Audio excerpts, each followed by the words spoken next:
تو میں عرض یہ کر رہا تھا کہ زوجین کے ایک دوسرے پر حق ہیں۔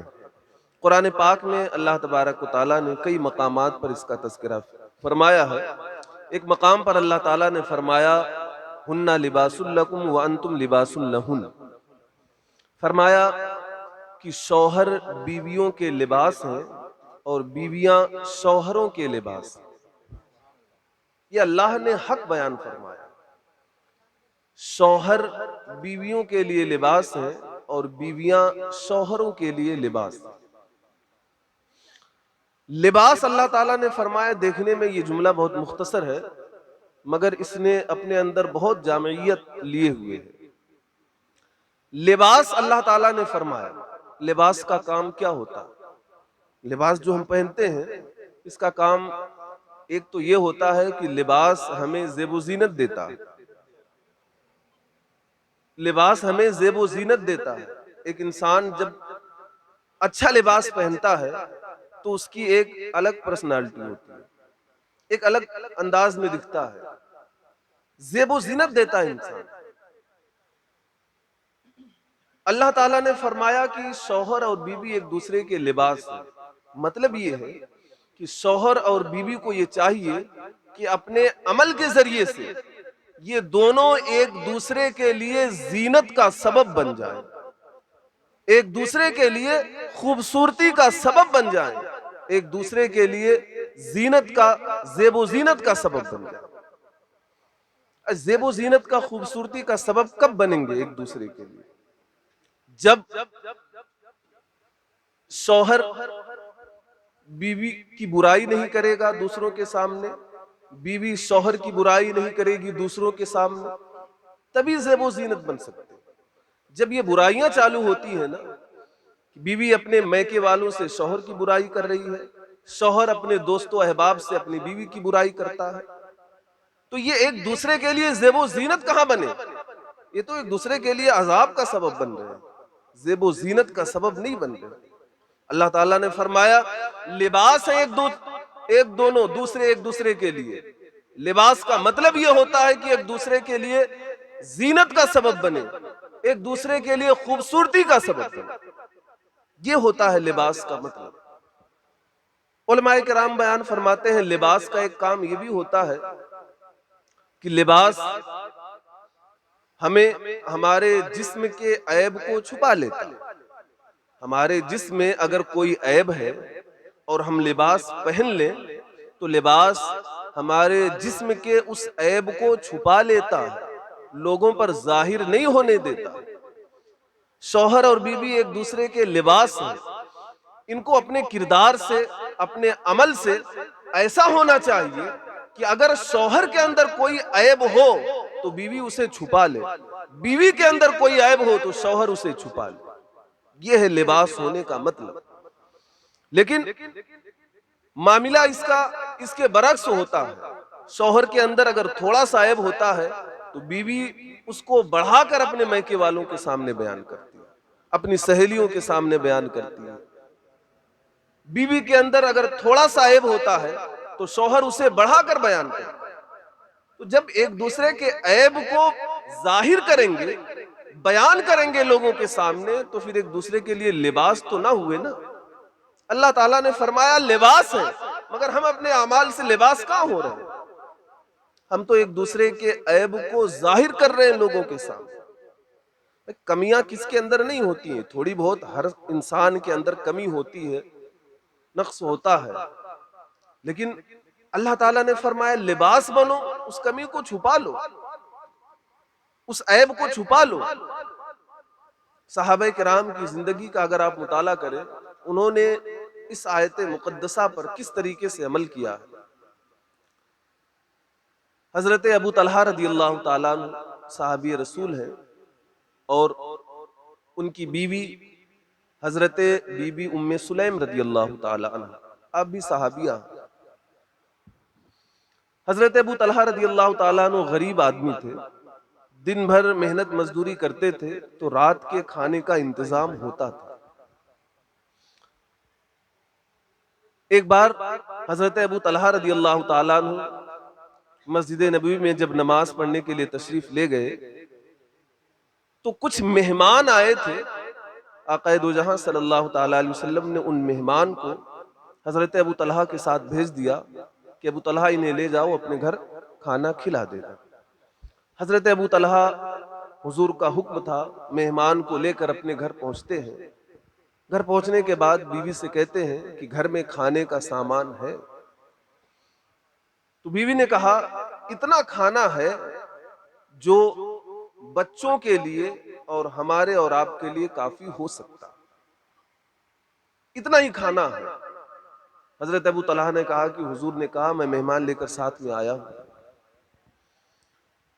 تو حضرت بی بی ام سلیم نے فرمایا کوئی بات نہیں، میں بچوں کو کسی طریقے سے سلا دیتی ہوں، اس کے بعد دسترخوان لگا دیں گے، مہمان بھی دسترخوان پر بیٹھ جائیں گے، ہم اور آپ بھی دسترخوان پہ بیٹھ جائیں گے، اور اس وقت جب مہمان کھانا کھانے لگیں گے تو جو چراغ جل رہا ہوگا اس کو بجھا دیں گے، ہم بھی اپنے سامنے پلیٹ رکھیں گے، اپنے ہاتھ کو پلیٹ تک لے جائیں گے اور ہاتھ کو منہ تک لائیں گے۔ مہمان یہ سمجھے گا کہ یہ لوگ گھر والے بھی کھانا کھا رہے ہیں تو مہمان بھی کھانا کھا لیں۔ اب آپ دیکھیں کیسے ایک دوسرے کے لیے لباس۔ آج کی کوئی بیوی ہوتی تو ایک تو وہ فوراً شوہر پر بھڑک جاتی کہ کمائی ومائی کچھ نہیں ہے، اوپر سے مہمان بھی لائے ہو، یہ جملہ ہوتا آج کل کی عورتوں۔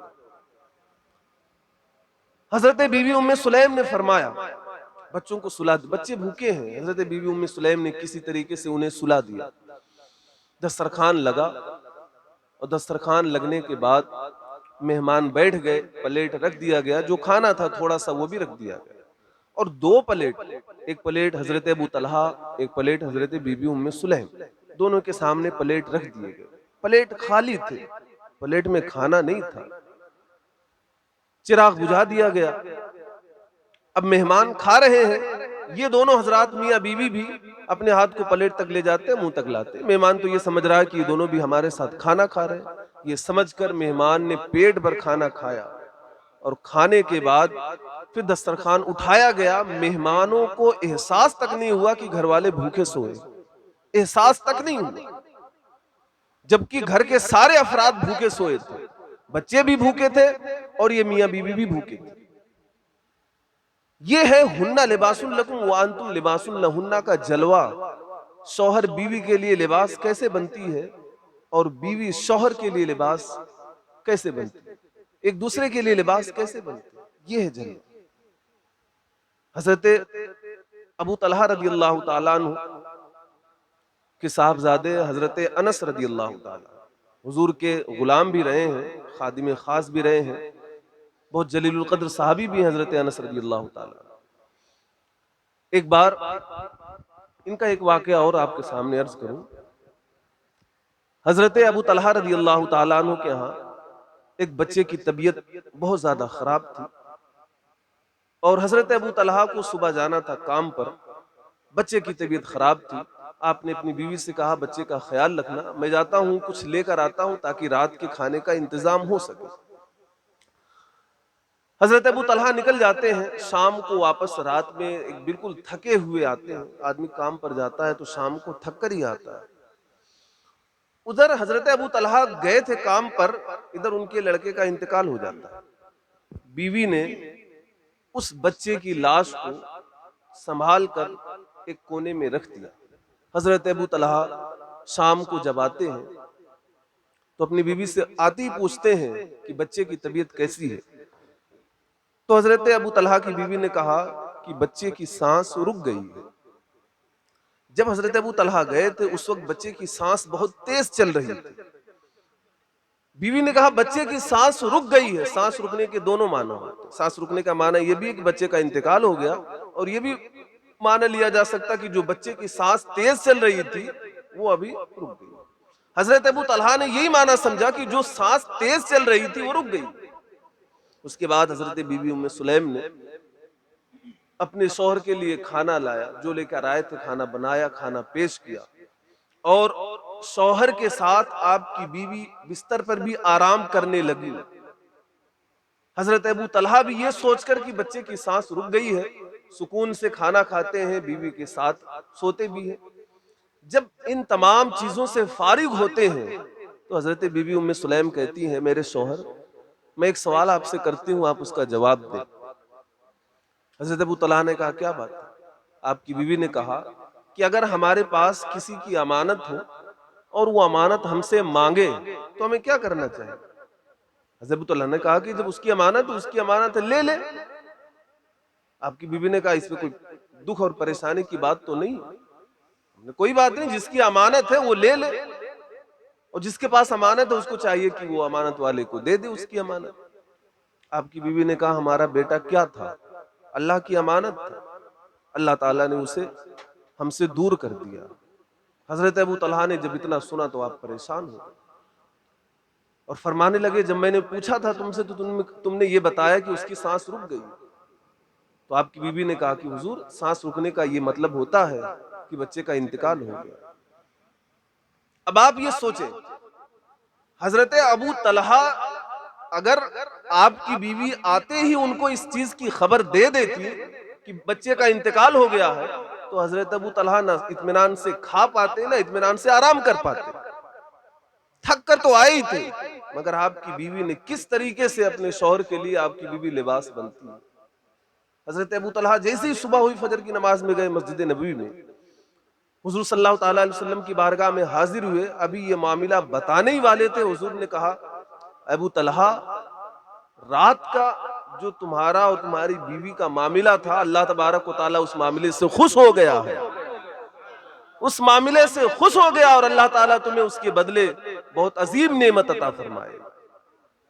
اللہ تعالیٰ ایسے معاملات سے خوش ہو گیا۔